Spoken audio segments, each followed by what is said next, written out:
ಇಷ್ಟೆಲ್ಲ ಯುದ್ಧದ ಕಾರ್ಮೋಡದ ಮಧ್ಯೆ ಅಮೆರಿಕ ಇರಾನ್ಗೆ ಒಂದು ಸಿಹಿ ಸುದ್ದಿಯನ್ನ ಕೊಟ್ಟಿದೆ. ಯುದ್ಧದ ಸಂಕಷ್ಟದ ಮಧ್ಯೆ ಇರಾನ್ಗೆ ಅಮೆರಿಕ ಕೊಟ್ಟಿರುವಂತಹ ಈ ಸಿಹಿ ಸುದ್ದಿ ಸಹಜವಾಗಿ ಬಹಳ ಅನುಕೂಲ ಆಗುತ್ತೆ. ಆರ್ಥಿಕವಾಗಿ ಈಗಾಗಲೇ ಇರಾನ್ಗೆ ಭಾರಿ ತೊಂದರೆ ಆಗ್ತಾ ಇದೆ. ಇದರ ಮಧ್ಯೆ ಅಮೆರಿಕ ಕೆಲವು ನಿರ್ಬಂಧಗಳನ್ನ ಸಡಿಲಿಸಿದೆ. ಇದರಿಂದ ಇರಾನ್ಗೆ ಈಗ ಅನುಕೂಲ ಆಗುತ್ತೆ. ಏನದು ಅಂದ್ರೆ ಇರಾನ್ ತೈಲದ ಮೇಲೆ ನಿರ್ಬಂಧವನ್ನ ಹೇರಿದ್ದು ಯುಎಸ್. ಈಗ ಆ ನಿರ್ಬಂಧವನ್ನ ತೆಗೆದು ಹಾಕಿರೋದ್ರಿಂದ ದೊಡ್ಡ ಅನುಕೂಲ ಇರಾನ್ನವರಿಗೆ. ಯುಎಸ್ ಯಾವ್ಯಾವ ದೇಶಗಳಿಗೆ ಈ ಸೂಚನೆಯನ್ನ ಕೊಟ್ಟಿತ್ತು ಅಥವಾ ಯಾವ ದೇಶ ಯುಎಸ್ನ ಮಾತನ್ನ ಕೇಳುತ್ತೋ ಆ ದೇಶಗಳಿಗೆ ಯುಎಸ್ ನೇರವಾಗಿ ಸೂಚನೆ ಕೊಟ್ಟಿತ್ತು, ನೀವು ಯಾವುದೇ ಕಾರಣಕ್ಕೂ ಇರಾನ್ನಿಂದ ತೈಲ ತಗೊಳ್ಳುವಂತಿಲ್ಲ. ಆ ನಿರ್ಬಂಧವನ್ನ ಪಾಲಿಸಲೇಬೇಕು ಯುಎಸ್ನ ಅಂಡರ್ ಇರುವಂತಹ ದೇಶಗಳು. ಈಗ ಆ ನಿರ್ಬಂಧವನ್ನ ತೆಗೆದಿರೋದ್ರಿಂದ ಆ ಎಲ್ಲಾ ದೇಶಗಳು ಇರಾನ್ನಿಂದ ತೈಲ ಖರೀದಿ ಮಾಡಬಹುದಾಗಿದೆ. ಇರಾನ್ ತೈಲಕ್ಕೆ 30 ದಿನಗಳ ವಿನಾಯಿತಿಯನ್ನ ಯುಎಸ್ ಘೋಷಣೆ ಮಾಡಿದೆ. ಯುದ್ಧ ನಡೀತಾ ಇದ್ರೂ ಇರಾನ್ಗೆ ಅಮೆರಿಕ ಈ ಗುಡ್ ನ್ಯೂಸ್ ಅನ್ನ ಕೊಟ್ಟಿದೆ, 30 ದಿನ ನೀವು ವಿನಾಯಿತಿಯನ್ನ ತಗೊಳ್ಳಿ ಅಂತ ಹೇಳಿ. ಅದರಿಂದ ಜಗತ್ತಿಗೆ 140 ಮಿಲಿಯನ್ ಬ್ಯಾರಲ್ ತೈಲ ಪೂರೈಕೆ ನಿರೀಕ್ಷೆಯನ್ನ ಮಾಡಲಾಗ್ತಾ ಇದೆ. 140 million barrel crude oil. Iran ಒಡಲಲ್ಲಿ ಇರೋದು ವೀಕ್ಷಕರೇ 3.17 ಮಿಲಿಯನ್ ಬ್ಯಾರಲ್ ತೈಲ. ಅತಿ ಹೆಚ್ಚು ತೈಲ ಹೊಂದಿರುವಂತಹ ದೇಶಗಳಲ್ಲಿ 3ನೇ ಸ್ಥಾನ ಇರೋದು ಇರಾನ್ಗೆ. ಫೆಬ್ರವರಿ 28ರ ಹೊತ್ತಿಗೆ ನಿತ್ಯ 31,76,000 ಬ್ಯಾರಲ್ ಉತ್ಪಾದನೆ ಆಗುತ್ತೆ.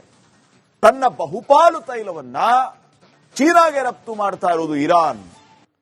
100 ಬ್ಯಾರಲ್ ಉತ್ಪಾದಿಸಿದ್ರೆ 90 ಬ್ಯಾರಲ್ ಚೀನಾಗೇ ಹೋಗುತ್ತೆ. ಇನ್ಮುಂದೆ ಭಾರತವು ಇರಾನ್ನಿಂದ ತೈಲ ಖರೀದಿ ಮಾಡಬಹುದು, ಕಾರಣ ಈ ನಿರ್ಬಂಧ ತೆರವಾಗಿರೋದ್ರಿಂದ. ಇದರಿಂದ ಯಾವ್ಯಾವ ದೇಶ ಇರಾನ್ನಿಂದ ತೈಲ ಖರೀದಿ ಮಾಡುತ್ತೋ ಆ ದೇಶಗಳಿಗೂ ಅನುಕೂಲ, ಬಹಳ ಮುಖ್ಯವಾಗಿ ಇರಾನ್ಗೆ ಈಗ ಅನುಕೂಲ. ಈ ಮೂಲಕ ಅಮೆರಿಕ ಯುದ್ಧದ ಸಂದರ್ಭದಲ್ಲಿಯೂ ಒಂದು ರಿಲ್ಯಾಕ್ಸೇಷನ್ ಅನ್ನ ಇರಾನ್ಗೆ ಕೊಟ್ಟಿರೋದು. ನೆಕ್ಸ್ಟ್, ಇಷ್ಟೆಲ್ಲ ಯುದ್ಧದ ಕಾರ್ಮೋಡದ ಮಧ್ಯೆ ಅಮೆರಿಕ ಇರಾನ್ಗೆ ಒಂದು ಸಿಹಿ ಸುದ್ದಿಯನ್ನ ಕೊಟ್ಟಿದೆ. ಯುದ್ಧದ ಸಂಕಷ್ಟದ ಮಧ್ಯೆ ಇರಾನ್ಗೆ ಅಮೆರಿಕ ಕೊಟ್ಟಿರುವಂತಹ ಈ ಸಿಹಿ ಸುದ್ದಿ ಸಹಜವಾಗಿ ಬಹಳ ಅನುಕೂಲ ಆಗುತ್ತೆ. ಆರ್ಥಿಕವಾಗಿ ಈಗಾಗಲೇ ಇರಾನ್ಗೆ ಭಾರಿ ತೊಂದರೆ ಆಗ್ತಾ ಇದೆ. ಇದರ ಮಧ್ಯೆ ಅಮೆರಿಕ ಕೆಲವು ನಿರ್ಬಂಧಗಳನ್ನ ಸಡಿಲಿಸಿದೆ. ಇದರಿಂದ ಇರಾನ್ಗೆ ಈಗ ಅನುಕೂಲ ಆಗುತ್ತೆ. ಏನದು ಅಂದ್ರೆ ಇರಾನ್ ತೈಲದ ಮೇಲೆ ನಿರ್ಬಂಧವನ್ನ ಹೇರಿದ್ದು ಯುಎಸ್. ಈಗ ಆ ನಿರ್ಬಂಧವನ್ನ ತೆಗೆದು ಹಾಕಿರೋದ್ರಿಂದ ದೊಡ್ಡ ಅನುಕೂಲ ಇರಾನ್ನವರಿಗೆ. ಯುಎಸ್ ಯಾವ್ಯಾವ ದೇಶಗಳಿಗೆ ಈ ಸೂಚನೆಯನ್ನ ಕೊಟ್ಟಿತ್ತು ಅಥವಾ ಯಾವ ದೇಶ ಯುಎಸ್ನ ಮಾತನ್ನ ಕೇಳುತ್ತೋ ಆ ದೇಶಗಳಿಗೆ ಯುಎಸ್ ನೇರವಾಗಿ ಸೂಚನೆ ಕೊಟ್ಟಿತ್ತು, ನೀವು ಯಾವುದೇ ಕಾರಣಕ್ಕೂ ಇರಾನ್ನಿಂದ ತೈಲ ತಗೊಳ್ಳುವಂತಿಲ್ಲ. ಆ ನಿರ್ಬಂಧವನ್ನ ಪಾಲಿಸಲೇಬೇಕು ಯುಎಸ್ನ ಅಂಡರ್ ಇರುವಂತಹ ದೇಶಗಳು. ಈಗ ಆ ನಿರ್ಬಂಧವನ್ನ ತೆಗೆದಿರೋದ್ರಿಂದ ಆ ಎಲ್ಲಾ ದೇಶಗಳು ಇರಾನ್ನಿಂದ ತೈಲ ಖರೀದಿ ಮಾಡಬಹುದಾಗಿದೆ. ಇರಾನ್ ತೈಲಕ್ಕೆ 30 ದಿನಗಳ ವಿನಾಯಿತಿಯನ್ನ ಯುಎಸ್ ಘೋಷಣೆ ಮಾಡಿದೆ. ಯುದ್ಧ ನಡೀತಾ ಇದ್ರೂ ಇರಾನ್ಗೆ ಅಮೆರಿಕ ಈ ಗುಡ್ ನ್ಯೂಸ್ ಅನ್ನ ಕೊಟ್ಟಿದೆ, 30 ದಿನ ನೀವು ವಿನಾಯಿತಿಯನ್ನ ತಗೊಳ್ಳಿ ಅಂತ ಹೇಳಿ. ಅದರಿಂದ ಜಗತ್ತಿಗೆ 140 ಮಿಲಿಯನ್ ಬ್ಯಾರಲ್ ತೈಲ ಪೂರೈಕೆ ನಿರೀಕ್ಷೆಯನ್ನ ಮಾಡಲಾಗ್ತಾ ಇದೆ. 140 million barrel crude oil. Iran ಒಡಲಲ್ಲಿ ಇರೋದು ವೀಕ್ಷಕರೇ 3.17 ಮಿಲಿಯನ್ ಬ್ಯಾರಲ್ ತೈಲ. ಅತಿ ಹೆಚ್ಚು ತೈಲ ಹೊಂದಿರುವಂತಹ ದೇಶಗಳಲ್ಲಿ 3ನೇ ಸ್ಥಾನ ಇರೋದು ಇರಾನ್ಗೆ. ಫೆಬ್ರವರಿ 28ರ ಹೊತ್ತಿಗೆ ನಿತ್ಯ 31,76,000 ಬ್ಯಾರಲ್ ಉತ್ಪಾದನೆ ಆಗುತ್ತೆ. ತನ್ನ ಬಹುಪಾಲು ತೈಲವನ್ನ ಚೀನಾಗೆ ರಫ್ತು ಮಾಡ್ತಾ ಇರೋದು ಇರಾನ್. 100 ಬ್ಯಾರಲ್ ಉತ್ಪಾದಿಸಿದ್ರೆ 90 ಬ್ಯಾರಲ್ ಚೀನಾಗೇ ಹೋಗುತ್ತೆ. ಇನ್ಮುಂದೆ ಭಾರತವು ಇರಾನ್ನಿಂದ ತೈಲ ಖರೀದಿ ಮಾಡಬಹುದು, ಕಾರಣ ಈ ನಿರ್ಬಂಧ ತೆರವಾಗಿರೋದ್ರಿಂದ. ಇದರಿಂದ ಯಾವ್ಯಾವ ದೇಶ ಇರಾನ್ನಿಂದ ತೈಲ ಖರೀದಿ ಮಾಡುತ್ತೋ ಆ ದೇಶಗಳಿಗೂ ಅನುಕೂಲ, ಬಹಳ ಮುಖ್ಯವಾಗಿ ಇರಾನ್ಗೆ ಈಗ ಅನುಕೂಲ. ಈ ಮೂಲಕ ಅಮೆರಿಕ ಯುದ್ಧದ ಸಂದರ್ಭದಲ್ಲಿಯೂ ಒಂದು ರಿಲ್ಯಾಕ್ಸೇಷನ್ ಅನ್ನ ಇರಾನ್ಗೆ ಕೊಟ್ಟಿರೋದು. ನೆಕ್ಸ್ಟ್, ಇಷ್ಟೆಲ್ಲ ಯುದ್ಧದ ಕಾರ್ಮೋಡದ ಮಧ್ಯೆ ಅಮೆರಿಕ ಇರಾನ್ಗೆ ಒಂದು ಸಿಹಿ ಸುದ್ದಿಯನ್ನ ಕೊಟ್ಟಿದೆ.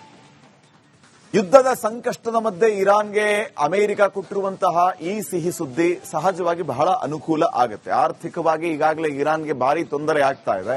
ಇದರ ಮಧ್ಯೆ ಅಮೆರಿಕ ಕೆಲವು ನಿರ್ಬಂಧಗಳನ್ನ ಸಡಿಲಿಸಿದೆ. ಇದರಿಂದ ಇರಾನ್ಗೆ ಈಗ ಅನುಕೂಲ ಆಗುತ್ತೆ. ಏನದು ಅಂದ್ರೆ ಇರಾನ್ ತೈಲದ ಮೇಲೆ ನಿರ್ಬಂಧವನ್ನ ಹೇರಿದ್ದು ಯುಎಸ್. ಈಗ ಆ ನಿರ್ಬಂಧವನ್ನ ತೆಗೆದು ಹಾಕಿರೋದ್ರಿಂದ ದೊಡ್ಡ ಅನುಕೂಲ ಇರಾನ್ನವರಿಗೆ. ಯುಎಸ್ ಯಾವ್ಯಾವ ದೇಶಗಳಿಗೆ ಈ ಸೂಚನೆಯನ್ನ ಕೊಟ್ಟಿತ್ತು ಅಥವಾ ಯಾವ ದೇಶ ಯುಎಸ್ ನ ಮಾತನ್ನ ಕೇಳುತ್ತೋ ಆ ದೇಶಗಳಿಗೆ ಯುಎಸ್ ನೇರವಾಗಿ ಸೂಚನೆ ಕೊಟ್ಟಿತ್ತು, ನೀವು ಯಾವುದೇ ಕಾರಣಕ್ಕೂ ಇರಾನ್ನಿಂದ ತೈಲ ತಗೊಳ್ಳುವಂತಿಲ್ಲ. ಆ ನಿರ್ಬಂಧವನ್ನ ಪಾಲಿಸಲೇಬೇಕು ಯುಎಸ್ನ ಅಂಡರ್ ಇರುವಂತಹ ದೇಶಗಳು. ಈಗ ಆ ನಿರ್ಬಂಧವನ್ನ ತೆಗೆಯೋದ್ರಿಂದ ಆ ಎಲ್ಲಾ ದೇಶಗಳು ಇರಾನ್ನಿಂದ ತೈಲ ಖರೀದಿ ಮಾಡಬಹುದಾಗಿದೆ. ಇರಾನ್ ತೈಲಕ್ಕೆ 30 ದಿನಗಳ ವಿನಾಯಿತಿಯನ್ನ ಯುಎಸ್ ಘೋಷಣೆ ಮಾಡಿದೆ. ಯುದ್ಧ ನಡೀತಾ ಇದ್ರು ಇರಾನ್ಗೆ ಅಮೆರಿಕ ಈ ಗುಡ್ ನ್ಯೂಸ್ ಅನ್ನ ಕೊಟ್ಟಿದೆ, 30 ದಿನ ನೀವು ವಿನಾಯಿತಿಯನ್ನ ತಗೊಳ್ಳಿ ಅಂತ ಹೇಳಿ. ಅದರಿಂದ ಜಗತ್ತಿಗೆ 140 ಮಿಲಿಯನ್ ಬ್ಯಾರಲ್ ತೈಲ ಪೂರೈಕೆ ನಿರೀಕ್ಷೆಯನ್ನ ಮಾಡಲಾಗ್ತಾ ಇದೆ. 140 million barrel crude oil. Iran ಒಡಲಲ್ಲಿ ಇರೋದು ವೀಕ್ಷಕರೇ 3.17 ಮಿಲಿಯನ್ ಬ್ಯಾರಲ್ ತೈಲ. ಅತಿ ಹೆಚ್ಚು ತೈಲ ಹೊಂದಿರುವಂತಹ ದೇಶಗಳಲ್ಲಿ 3ನೇ ಸ್ಥಾನ ಇರೋದು ಇರಾನ್ಗೆ. ಫೆಬ್ರವರಿ 28ರ ಹೊತ್ತಿಗೆ ನಿತ್ಯ 31,76,000 ಬ್ಯಾರಲ್ ಉತ್ಪಾದನೆ ಆಗುತ್ತೆ.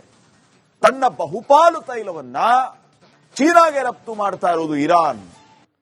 100 ಬ್ಯಾರಲ್ ಉತ್ಪಾದಿಸಿದ್ರೆ 90 ಬ್ಯಾರಲ್ ಚೀನಾಗೇ ಹೋಗುತ್ತೆ. ಇನ್ಮುಂದೆ ಭಾರತವು ಇರಾನ್ನಿಂದ ತೈಲ ಖರೀದಿ ಮಾಡಬಹುದು, ಕಾರಣ ಈ ನಿರ್ಬಂಧ ತೆರವಾಗಿರೋದ್ರಿಂದ. ಇದರಿಂದ ಯಾವ್ಯಾವ ದೇಶ ಇರಾನ್ನಿಂದ ತೈಲ ಖರೀದಿ ಮಾಡುತ್ತೋ ಆ ದೇಶಗಳಿಗೂ ಅನುಕೂಲ, ಬಹಳ ಮುಖ್ಯವಾಗಿ ಇರಾನ್ಗೆ ಈಗ ಅನುಕೂಲ. ಈ ಮೂಲಕ ಅಮೆರಿಕ ಯುದ್ಧದ ಸಂದರ್ಭದಲ್ಲಿಯೂ ಒಂದು ರಿಲ್ಯಾಕ್ಸೇಷನ್ ಅನ್ನ ಇರಾನ್ಗೆ ಕೊಟ್ಟಿರೋದು. ನೆಕ್ಸ್ಟ್,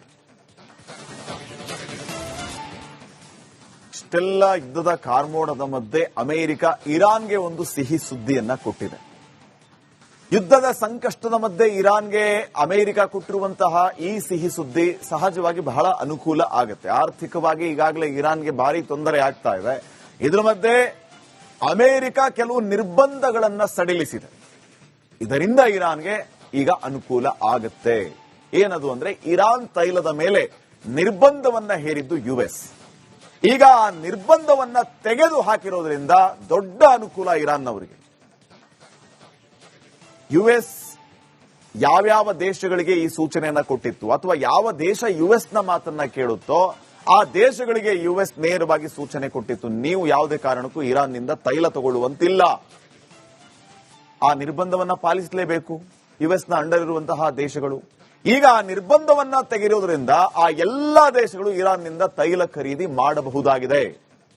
ಇರಾನ್ ತೈಲಕ್ಕೆ 30 ದಿನಗಳ ವಿನಾಯಿತಿಯನ್ನ ಯುಎಸ್ ಘೋಷಣೆ ಮಾಡಿದೆ. ಯುದ್ಧ ನಡೀತಾ ಇದ್ರು ಇರಾನ್ಗೆ ಅಮೆರಿಕ ಈ ಗುಡ್ ನ್ಯೂಸ್ ಅನ್ನ ಕೊಟ್ಟಿದೆ, 30 ದಿನ ನೀವು ವಿನಾಯಿತಿಯನ್ನ ತಗೊಳ್ಳಿ ಅಂತ ಹೇಳಿ. ಅದರಿಂದ ಜಗತ್ತಿಗೆ 140 ಮಿಲಿಯನ್ ಬ್ಯಾರಲ್ ತೈಲ ಪೂರೈಕೆ ನಿರೀಕ್ಷೆಯನ್ನ ಮಾಡಲಾಗ್ತಾ ಇದೆ. 140 million barrel crude oil. Iran ಒಡಲಲ್ಲಿ ಇರೋದು ವೀಕ್ಷಕರೇ 3.17 ಮಿಲಿಯನ್ ಬ್ಯಾರಲ್ ತೈಲ. ಅತಿ ಹೆಚ್ಚು ತೈಲ ಹೊಂದಿರುವಂತಹ ದೇಶಗಳಲ್ಲಿ 3ನೇ ಸ್ಥಾನ ಇರೋದು ಇರಾನ್ಗೆ. ಫೆಬ್ರವರಿ 28ರ ಹೊತ್ತಿಗೆ ನಿತ್ಯ 31,76,000 ಬ್ಯಾರಲ್ ಉತ್ಪಾದನೆ ಆಗುತ್ತೆ. ತನ್ನ ಬಹುಪಾಲು ತೈಲವನ್ನ ಚೀನಾಗೆ ರಫ್ತು ಮಾಡ್ತಾ ಇರೋದು ಇರಾನ್. 100 ಬ್ಯಾರಲ್ ಉತ್ಪಾದಿಸಿದ್ರೆ 90 ಬ್ಯಾರಲ್ ಚೀನಾಗೇ ಹೋಗುತ್ತೆ. ಇನ್ಮುಂದೆ ಭಾರತವು ಇರಾನ್ನಿಂದ ತೈಲ ಖರೀದಿ ಮಾಡಬಹುದು, ಕಾರಣ ಈ ನಿರ್ಬಂಧ ತೆರವಾಗಿರೋದ್ರಿಂದ. ಇದರಿಂದ ಯಾವ್ಯಾವ ದೇಶ ಇರಾನ್ನಿಂದ ತೈಲ ಖರೀದಿ ಮಾಡುತ್ತೋ ಆ ದೇಶಗಳಿಗೂ ಅನುಕೂಲ, ಬಹಳ ಮುಖ್ಯವಾಗಿ ಇರಾನ್ಗೆ ಈಗ ಅನುಕೂಲ. ಈ ಮೂಲಕ ಅಮೆರಿಕ ಯುದ್ಧದ ಸಂದರ್ಭದಲ್ಲಿಯೂ ಒಂದು ರಿಲ್ಯಾಕ್ಸೇಷನ್ ಅನ್ನ ಇರಾನ್ಗೆ ಕೊಟ್ಟಿರೋದು. ನೆಕ್ಸ್ಟ್,